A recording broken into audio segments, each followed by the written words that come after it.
بسم اللہ الرحمن الرحیم الحمدللہ رب العالمین۔ عزیزان محترم، بہت مبارک ہو آپ کو سب کو، سارے سننے والے، سارے میرے مولا کے چاہنے والوں کو، کہ پہلی ذیلحج، فرسٹ ذیلحج، اس کی امپورٹنس کیا ہے۔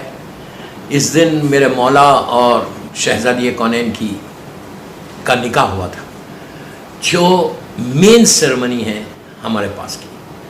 یہ اتنے خوشی کا دن ہے کہ جناب ابو طالب کے بیٹے تھے اور اللہ کے رسول کی بیٹی تھی، علی و فاطمہ کا نکاح۔ جب مدینہ منورہ پہنچے ہجرت کر کے، تو وہاں پر یہ رات جو آئی تھی، اس میں کئی روایتیں ہیں، اس میں کئی روایتیں ہیں کہ شادی کا وہ ستارے کا واقعہ بھی اسی میں ہے۔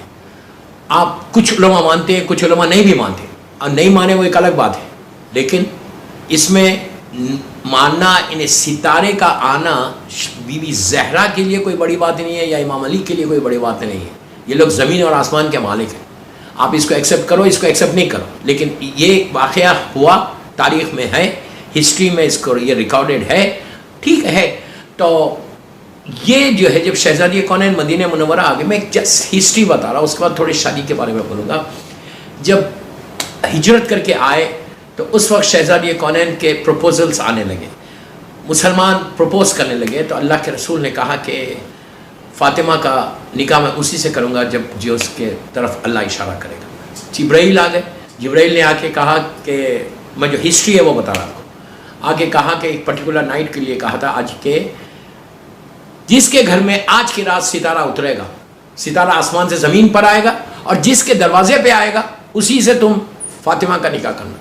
اچھا، بی بی زہرا کا نکاح اللہ نے آسمانوں میں پڑھا ہے، عرش الہی پہ پڑھا ہے، اور زمین پہ اللہ کے رسول نے پڑھا، لیکن عرش الہی پہ اللہ نے پڑھا علی و فاطمہ کا نکاح۔ دیکھیے، کئی چیزیں تاریخ میں کانٹے بھی ہے، تاریخ میں پھول بھی ہے، ہسٹری میں کانٹے بھی ہے اور پھول بھی ہے، تو ہم کو کانٹے لینا نہیں ہے، ہم کو پھول لینا ہے۔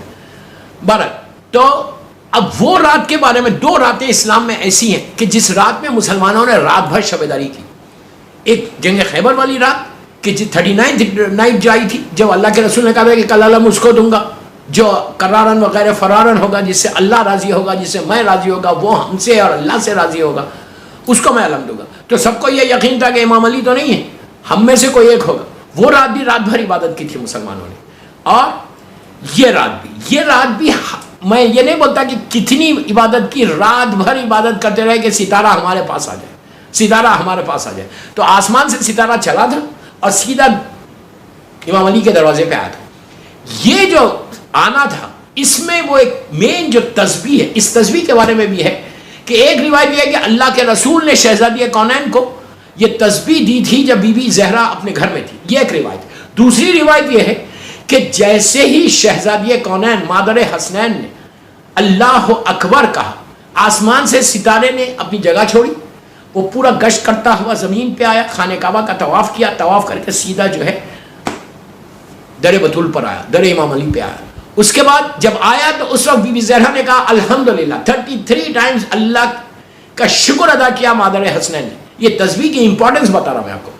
اس کے بعد جب بی بی کی زبان سے سبحان اللہ نکلا تو ستارہ آسمانوں کی طرف چلا، فخر کرتے ہوئے چلا کہ میں علی کے دروازے کو چوکھٹ کو چوم کے آتا۔ یہاں شاعر کا ایک جملہ یاد آتا، ایک شعر کیا ایک مسدس کا بند ہے کہ در حیدر سے شریعت کا پتہ ملتا ہے، مانگنے والوں کو پیغام بقا ملتا ہے، اس کے دربار سے مت پوچھو کہ کیا ملتا ہے، جس کو مل جائے علی اس کو خدا ملتا ہے۔ ایسا بندہ ہے جسے لم یزلی کہتے ہیں، اب تو معبود کے رشتے کو علی کہتے ہیں۔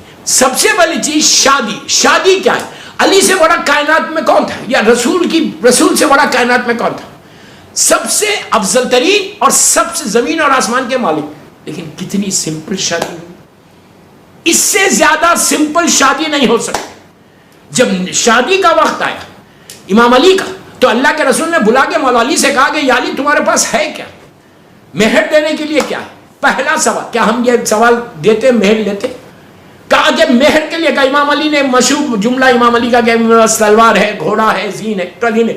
اللہ کے رسول نے کہا کہ تم زیرہ کی کیا ضرورت ہے، زیرہ بیچ دو۔ زیرہ بیچ کے امام علی نے مہر ادا کیا۔ یہ سب سے امپورٹنٹ چیز ہے لڑکیوں کے لیے کہ لڑکے کو چاہیے کہ اپنا مہر دے کے نکاح کرے۔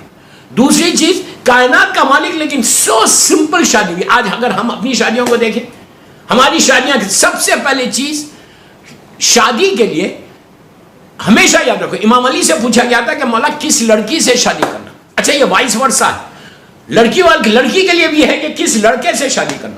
مولا علی سے پوچھا گیا کہ مولا کس لڑکی سے شادی کرنا, تو علی نے اس وقت مولا علی نے کہا تھا کہ لڑکی میں کبھی بھی دو چیزیں نہیں دیکھنا, دو چیزیں دیکھنا اور دو چیزیں نہیں دیکھنا. تو راوی نے پوچھا مولا دیکھنا کیا اور نہیں دیکھنا کیا, تو علی نے اس وقت کہا تھا کہ لڑکی کا کبھی حسن نہیں دیکھنا, بیوٹی, اور اس کا پیسہ نہیں دیکھنا. کیوں؟ کہا راوی گھبرا گیا, اس لیے کہ مرد کا ایک نیچر ہے, خود اپنے آپ کو نہیں دیکھتا کہ میں کیا, لڑکی بیوی خوبصورت ہو. امام کیا بول رہا, اسلام کیا بول رہا کہ لڑکی میں یہ دو چیز, یہ نہیں بول رہا کہ اگر کوئی خوبصورت لڑکی ہے تو اسے شادی مت کرو, نو نو نو, یہ بول رہا کہ تم کرائٹیریا مت بناؤ, تم یہ کنڈیشن مت رکھو کہ مجھے خوبصورت چاہیے, بیوٹی چاہیے, اور میرے پاس پیسے والی سے میں شادی کروں. یہ دو چیزیں کو, یہ دو کنڈیشن کبھی نہیں رکھنا. مولا علی سے پوچھے تو مولا کہتے ہیں کہ دو رکھو ہی مت. تو راوی نے پوچھا مولا پھر کیوں نہیں رکھے, تو کہا یہ دونوں چیزیں فنا ہونے والی ہیں. آج حسن ہے, کل حسن چلا جائے گا, آج پیسہ ہے, کل پیسہ ختم ہو جائے گا. پھر پوچھا دیکھنا کیا لڑکی میں, تو کہا نسلی طہارت دیکھو اور تقویٰ دیکھو. اس لیے کہ امام علی امام المتقین ہے, متقین کے امام ہے. اس لیے کہ امام کہتے ہیں کہ تم ایک لڑکی سے شادی نہیں کر رہے, اپنے بچوں کی ماں سے شادی کر رہے.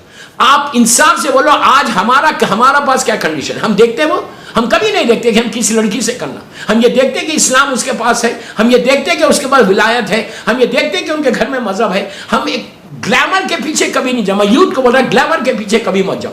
کوشش یہ کرو کہ جس سے بھی شادی کرو, دین اگر ہوگا, اسلام اگر ہوگا, اس کے بعد اگر تم شادی کرو گے نا تو تمہاری ایک نسل چلے گی, تم ایک جنریشن لے کر چلو گے. اور میں ہمیشہ پوری دنیا میں جہاں بھی جاتا شادی کے کوئی فنکشن پڑھتا ہوں تو میں ہمیشہ یہ بات بولتا ہوں کہ پلیز اپنے آپ کو تم جب شادی کر رہے تو تم ایک نیا پیج سٹارٹ کر رہے, نئی لائف سٹارٹ کر رہے. ہو سکتا تمہاری نسل سے 200-300 نسل آگے بڑھے, جنریشن آگے بڑھے, اور تمہاری اولاد میں سے کوئی نہ کوئی لشکر امام زمانہ کا سپاہی بنے. تو یہ تمہارے لیے ویری ویری امپورٹنٹ کہ لڑکیوں کو دیکھیں کہ لڑکی ہے کیسا. اگر لڑکی دیندار نہیں ہے تو اگر دیندار ہوگی تو تم اس سے شادی کرنا, اگر دیندار نہیں ہے تو مثال کے طور پہ بے حجاب لڑکی ہے, آپ اس سے شادی کریں. آپ بولیں گے پیسے والی ہے مجھے پیسہ چاہیے, نو نو نو, پیسہ دیکھ کے شادی مت کرو, اس کا کردار دیکھ کے شادی کرو, اس کی نسل کی طہارت کو دیکھ کے شادی کرو. اس لیے کہ وہ جو چلے گی نا وہ ہمیشہ تمہاری نسل کو لے کے چلے گی. اگر تمہارے جنریشن میں ایک لڑکا یا ایک لڑکی بھی دیندار نکل جائے گی تو وہ قیامت تک کے لیے تمہاری نسل کی بخشش ہو جائے گی. 7 جنریشن اوپر اور 7 نیچے بخشوا دیں گے. دس از ویری ویری امپورٹنٹ جو مجھے میسج دینا تھا شادی کے لیے.